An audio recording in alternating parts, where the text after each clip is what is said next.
Hello everyone, I am back.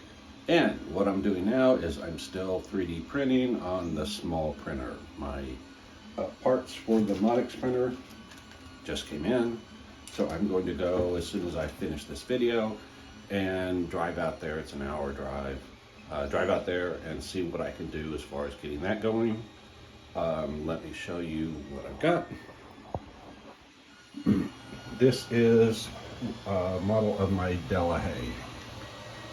It is 1/24 scale because that is the largest that would fit flat on the bed. These other models that I did are 1/18 scale. They wouldn't fit flat. As you saw, they had to be up at an angle. So all of this material right here is just support material. It's basically scrap, but it costs, $1 maybe to print that scrap.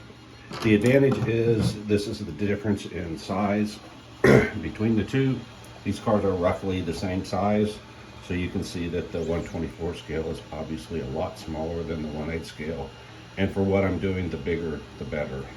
We're going to get the Modix printed working. I'm going to fix these models, put this body on there, verify everything fits, which obviously it will, but I'm going to fix some of the issues. It's not real smooth because, again, I used that clay model and I didn't get it real smooth. I probably should have, but I didn't want to spend the time. So this is, you can see even across the top, it's rough, but I figure with my vibrating tool, and they have a sanding adapter for it, and then I'm going to go get some body filler. And so between all that, I can get a good model out, scale model out of this. Then I'll scan that scale model, scale it up, and ideally I'll probably print maybe 1/8 scale on the Modix printer, assuming I get it going correctly.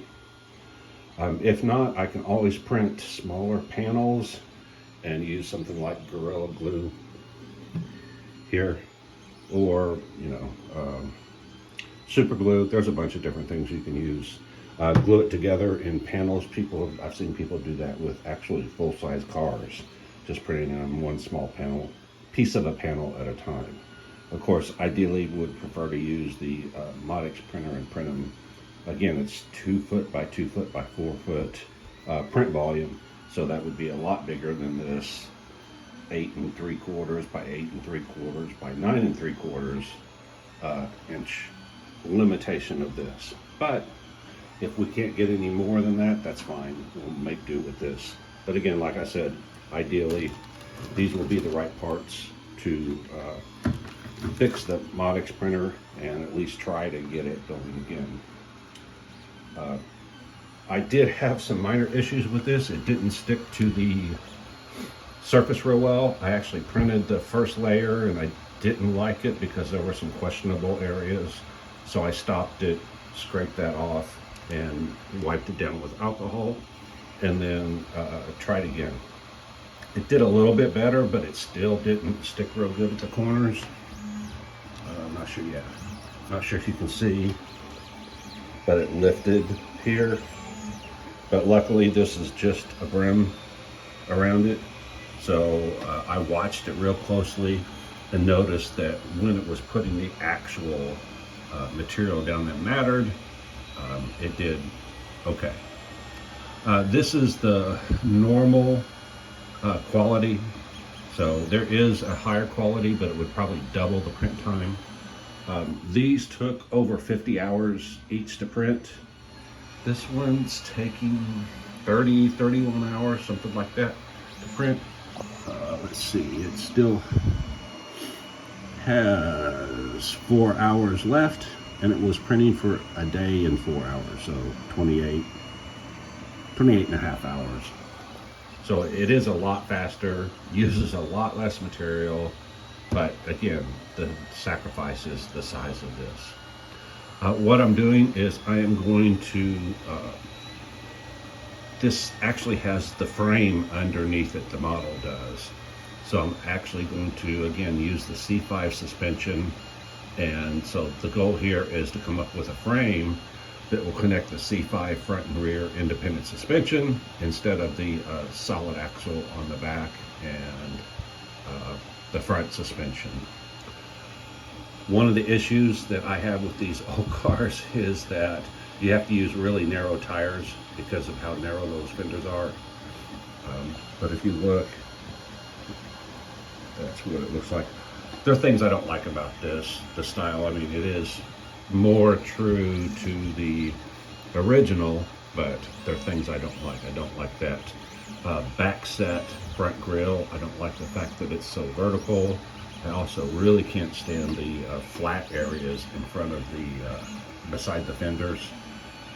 I would like to see curves there instead of a flat sheet. When you see the car in person, that literally looks like somebody took a sheet of metal and just, you know, bent it, kept it flat, bent it, and then put it in place. I think it needs some curve, a third dimension curve to it instead of just a two-dimensional curve.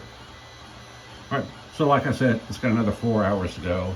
I can't wait on it, so I'm just going to go. Ideally, I would love to take this printer over with me and then print on it while I am doing the other one.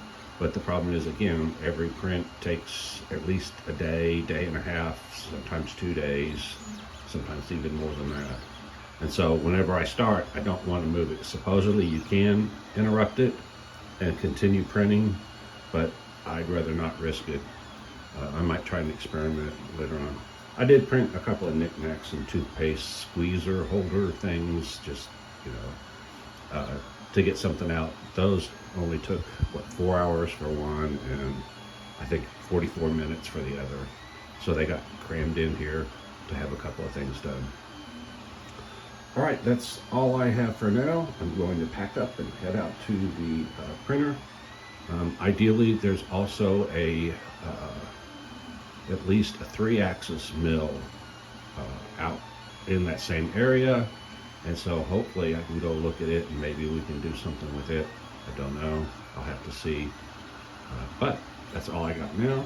So like, subscribe, hit the alert, and hit the thanks if you want to donate, and if you don't like what I'm doing, you don't know jack. Bye.